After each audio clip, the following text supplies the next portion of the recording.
Well, as most of you know, when you put on sunscreen, right, is you do something for UV protection, right? Yeah. Well, so what that means is that ultraviolet radiation, which is naturally occurring from the sun emits radiation in all different wavelengths from visible to ultraviolet to infrared. You might have heard about some of these.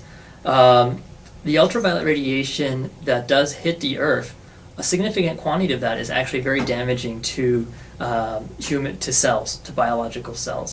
Health effects of UV radiation, from UVB radiation. One is skin cancer. A second one is ocular cataracts. But it's the lens that gets foggy and gets cloudy. That's what UVB causes, cataracts in the lens of the eye. And the third one, which has been found in experiments, especially in animal experiments, is immunosuppression. So UVB can affect your immune system. There have been studies that show that people that get a vaccine, if they are exposed to too much UV, the vaccine doesn't work. It affects the immune system. So if you have a lot of UV radiation, plants often get what we call stressed, and they can't photosynthesize as well. And so high UV light will tend to stress plants occasionally. A number of other ecosystems can also be affected.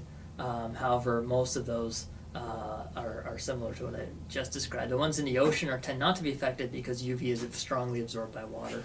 And so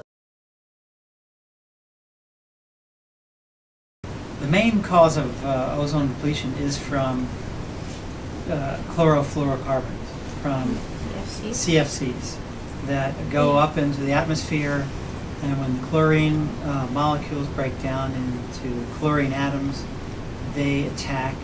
There's an atmospheric chemical reaction where the chlorine atom attacks the ozone molecule and breaks it apart.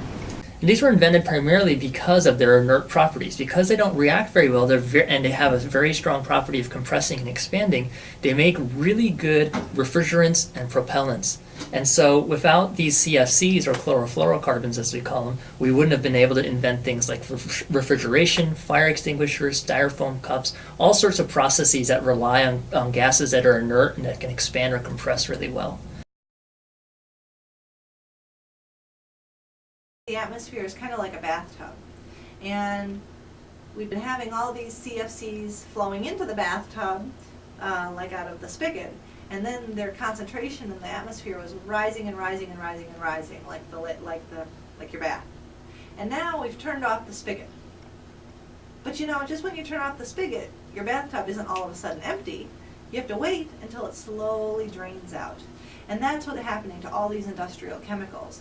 They're all still up in the atmosphere from the decades and decades where they were being emitted by all these different industrial uses.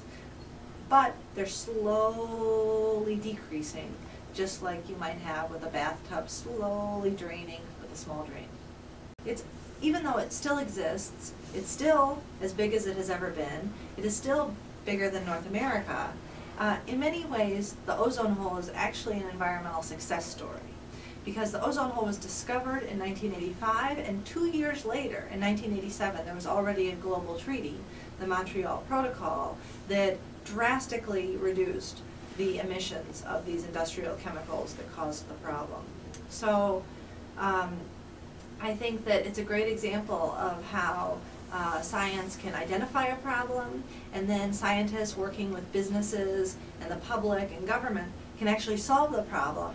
And we're seeing that the ozone hole is slowly getting repaired. So we're on the track to success, even though it's still a problem.